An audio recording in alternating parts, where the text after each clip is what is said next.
I grew up in a very competitive household. My dad was a keen cyclist. My grandfather liked cycling. It was something to do and spend time with my family. I've got a twin brother, so we were always very competitive, racing against one another growing up. And I had some good results, mainly because if there was a handicap event, they'd take one look at me and move me forward 10 or 20 metres, and I'd be like, yes, I'm going to get a head start on the boys. And it really spurred me on to push myself, because being chased down is a great way to get the best out of yourself. I was told when I was 16 years old that I didn't have the right mentality to be a champion. I thought, I'm going to fight my way through and prove them wrong. I don't want to watch the competition, I want to be in it. I never saw myself as a successful athlete because I didn't truly believe deep down that I had what it takes. But something inside me, and I guess my dad's influence, and he's a very tenacious man, told me just to keep trying and one day you might get there. I didn't always feel that confident about it.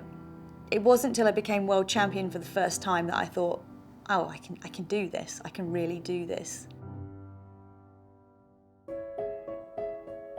To become the best in the world at what you do, you really need to give 100% of yourself towards it, which I know sounds crazy. It's not just a job. It's about how you approach your life. It's prioritizing the things that will make a difference to your performance and letting everything else go. And it won't be forever. It's temporary. So you're willing to give up everything in order to be the best. And that means your family, your friends sometimes come second place to your training and your regime, which is kind of a bit sad.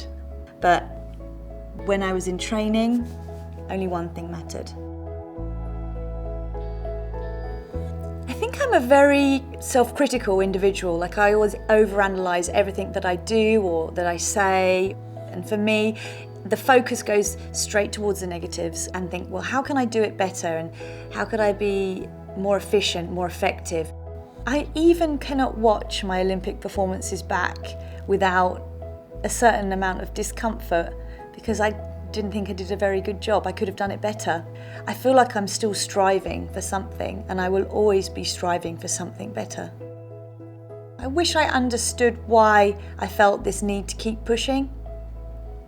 But then maybe that desire to keep pushing every single time you do something, maybe that's what it is that led me to succeed in the way I have so far.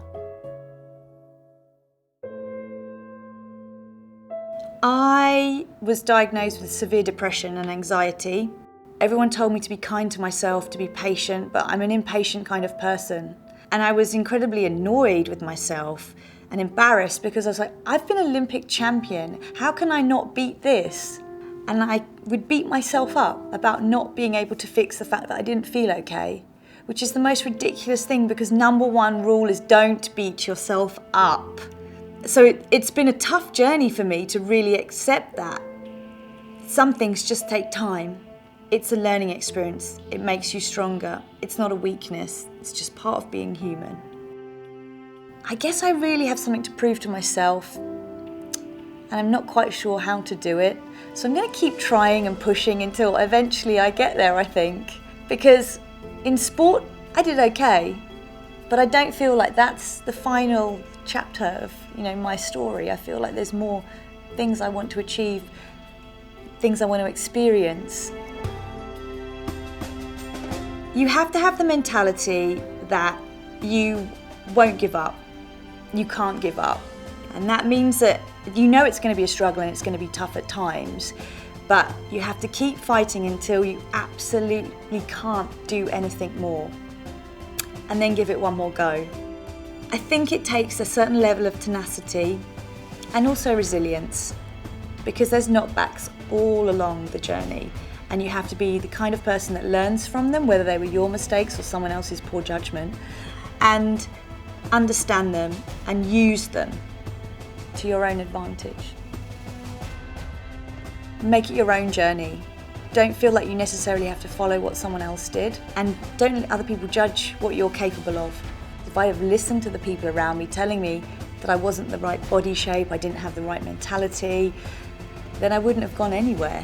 So don't let people judge what you're capable of, because the only person that will ever know is you.